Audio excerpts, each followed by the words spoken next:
Hello, I'm Dr. Nostalgia Critic. I remember it, so you don't have to. Today's film is a very tragic case. It is a sad movie that is under the delusion that is, in fact, funny, charming, whimsical, and filled with a lot of heart.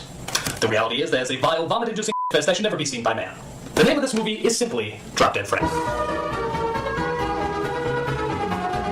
What a depressing case this is. This movie doesn't know if it wants to be for adults, children, or the mentally handicapped. It is unpleasant, unfunny, and quite frankly, unwatchable.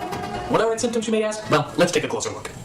We start off with a girl having a fairy tale read to her by her mother. Live happily ever after. Of course, Elizabeth. How do you know? She was a good little girl. If she had been naughty, the prince would have run away. What a pile of Well, we're off to a good start, as we cut to our credits that, surprisingly, are written in crayon. We see that this movie stars Phoebe Cates, that chick from Gremlins, and is accompanied by Rick Mayall, that guy from The Young Ones, and is directed by... Oh, you, let's just jump to the movie. We cut to a mere 21 years later, as we see the girl has grown up into an insecure woman named Elizabeth. This hilarious comedy pulls all the comedic stops, like having her husband be a traitor, having him leave her, having someone steal her purse, a totally different person steal her car, resulting in her being late to work, and ending up losing her job. You're fired. So while leaving her job, she comes across an old childhood friend named Mickey, who somehow recognizes her as an adult. You used to down the street when we were kids? We were little kids? Don't you remember what you did to my grandmother? I didn't do anything to your grandmother. No, you said the same thing back then. You said that Fred did it. Drop Dead Fred. Oh, Grandma Buns! Drop Dead Fred. You know, I used to pretend I... Whoa, wait a minute. What is up with that face? That's the horse that just passed gas look. Okay, ladies, if you want your man to stop looking at that chick from Gremlins, just get him a poster of this. So they take a stroll down Exposition Street, and she comes across her close friend named Janie, played by Carrie Fisher. Now, I want you to do some affirmations with me. Janie, come on, just do it. Repeat after me. I don't need a man to complete my life. You don't need a man to complete my life. No offense, but I wouldn't take any self-help advice from Carrie Fisher. Have you seen the cover of her book? So Elizabeth's overbearing mother comes in and forces her to stay at her house. Why? Because she's overbearing. Not logical. I made up your bed. Oh. Oh? That's all you say to me is, oh? Thank you, Mother. That's a good girl. Ah, too much pink! So she falls asleep in her old bed. It turns out Mommy built her room with a flux capacitor, and she goes back in time and remembers when she was a child. Freddy Krueger's out for revenge! That's nothing. You should see the deleted scene. No, it's not Freddy Krueger, but out of an old Jack-in-the-Box, something even more wicked this way comes. Annoying British humor. Ah, that's the face! Yeah! What happened to you? Look at you! You're older! You're even uglier! Ah! Please tell me that's not the performance you're going with. No! Yes! Ah! Ah! Who put that there? Oh, I forgot to give you something. You know, there's a thin line between funny and horrendous. Luckily, he comes nowhere near that line. He's just horrendous. Have you realized that she's taking this crazy madman in her house just a little too well? How about a reaction to all this? Yeah, that's right. Mother sucks! I have a better idea. Let's play a game. Game? How about hide and seek? Great! I love hide and seek! You are the of comedic laughter. I'm gonna hide in a place where you'll never ever find me. Bye-bye! So she tricks him into going away as her mother is not pleased with what she finds the next morning. I didn't want anybody to walk on my carpet. Yeah, I know. But here I am, scrubbing away at what can only be described as dog mess. But unfortunately, the devil's appears for more hilarity. Is it? It is! The mega Riddle this, Batman! What do you get when two talented actors are given a script written by a horse's This movie! It is a lovely day for it. The death breath! She killed me with the death breath! Begone, evil one! The scenery is wonderful! Oh, hey, there's even more background I can chew! Maybe there's a stake in there. We can drive it right to her heart.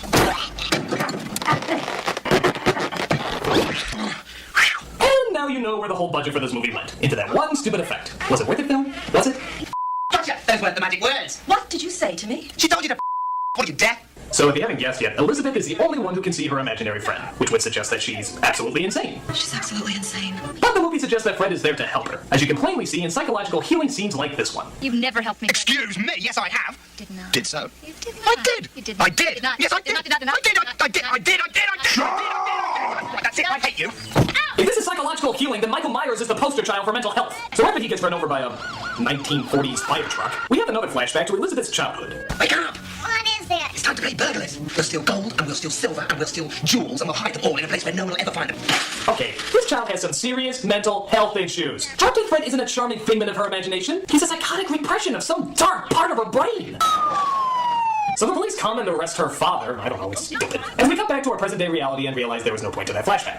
Can we talk about when I was little? We haven't got time for that. We have to get you back with Charles, and I'm the one to do it now. Let's go. Oh yeah, I forgot to mention that Elizabeth's entire goal through this movie is to get her husband Charles back. Which is also bad. crazy. I mean, this is the guy who said... Best thing is for me to go and live with Annabella. And... I couldn't help myself. I've been smitten by Annabella. I've been bewitched by her. So why is she trying to get him back? Why are all her friends and family encouraging her to get him back? She may be insecure, but I don't think she'll have a problem finding another guy.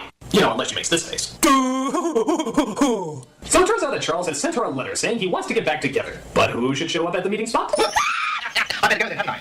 I just wanted the problem. Charles isn't coming. What do you mean? I read the note. Haven't got a husband. Haven't got a husband. He is so delightful. What's so special about him? I love him. Why? He sends me flowers and brings me wine. Cheats on me, says how he never wants to be around me. Oh hey, it's reality. Yes?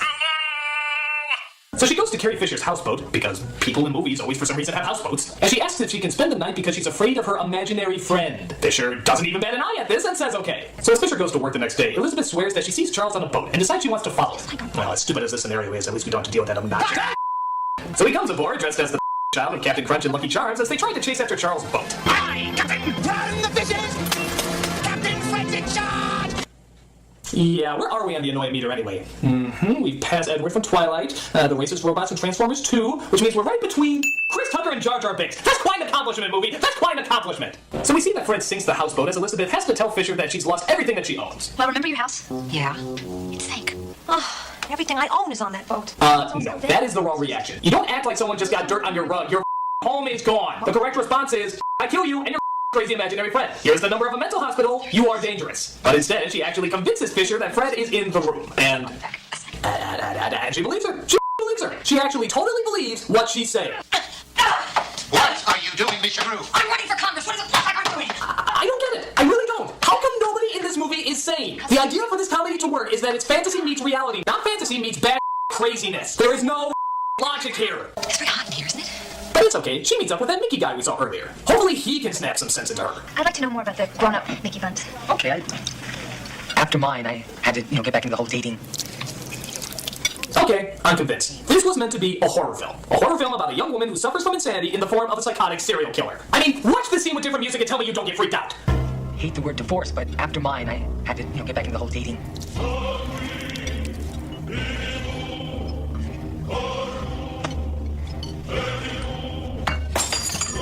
Why did you do that?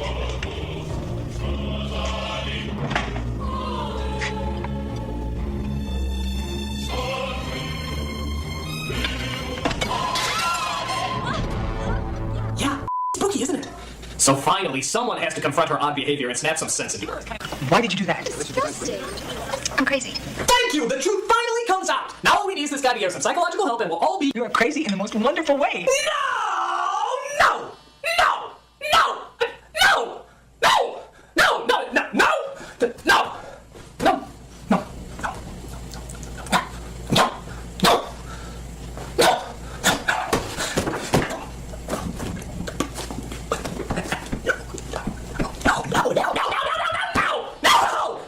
No!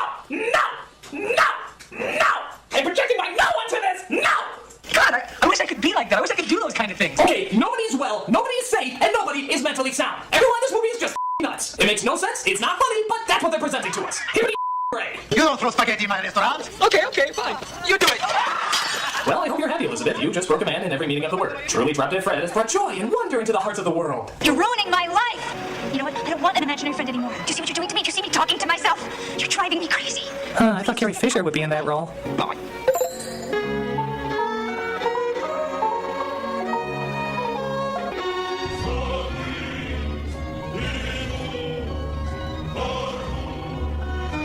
That's such a nice name.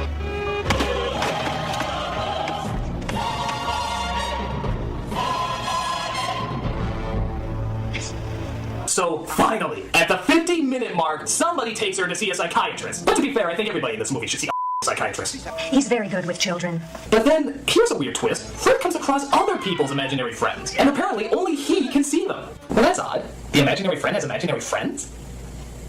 Well, what does that mean? Is it trying to blur the line between Elizabeth's madness and the possible existence of the character? Maybe it's supposed to symbolize that even madness can have madness of its own. Maybe they're suggesting there's another world outside of our reality. Yeah, maybe he's the only real character in an imaginary world. Perhaps they're saying that crazy people have a connection on a higher plane. Yeah, or maybe madness begets madness. Maybe it's just a pile of Yeah, I think that's it. It's a I'll go with that. pretty movie. So the doctor gives her pills to help Fred go away as we cut to yet another flashback. But this one actually has a point. We see that after Fred and Elizabeth destroy the living room for the sake of destroying the living room, her evil mother traps Fred in a jack-in-the-box, and that's where he's been all these years. No, I won't. I don't want anything to do with it. It's not right. It's not right. Yeah, how dare you cure her of her violent neuroses? So while her mother and a nurse try to, make her sane, she escapes from her house and goes to a party where Charles is. Because, yes, she still wants him back. Where is he? I don't know. Look at him, he looks like a conehead on fire. Elizabeth? So she finds him, hugs him, and then leaves him. Odd strategy, but then again, everyone in this movie is a moron, so I bet it'll work. Hi-oh! You look fabulous. So Dumb and Dumber are back together, but wouldn't you know it, she finds out that he still hasn't left his other girlfriend. So you'd think this would be the final straw, right? Oh, you know the answer. Leave him. I'm scared to be alone. Come with me. What? And welcome to Officially Snapped. You didn't have much sanity to begin with, but now you don't have to deal with any part of reality for the rest of your life. Enjoy your everlasting madness. Why do I see this movie ending with the line, "I always depended on the kindness of strangers"? Yes, apparently she's entered Tim Burton land. Look, he's remaking something that had black in it. So I guess this world is supposed to be in her mind, where she confronts all the things she was afraid of before. Just where do you think you're going? You can't go in there. No more wire hangers! I'm not afraid of you! She comes across her younger self taped to a bed and finally frees her. I don't have to be afraid anymore. Aw, so this was all Fred's attempt to make her come to grips with her childhood. You know, there was a more subtle, non-destructive way of doing that, Let's go. No. You have to go alone. I can't get back now. But who else will almost ruin my life? So she gives Fred a hug, goes back to reality, and stands up to all her fears. She even drops by to visit Mickey and his daughter, but it turns out the babysitter is having some issues. She's made a terrible mess in the kitchen, and she expects me to believe that some pretend friend did it. He's not pretend. He's drop dead Fred.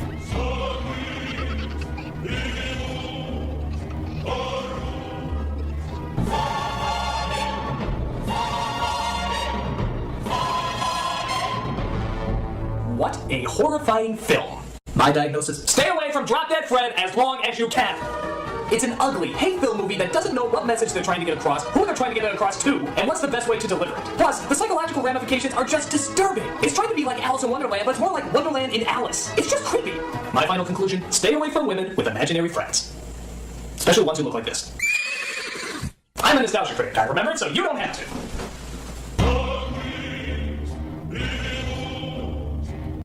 You are crazy in the most wonderful way.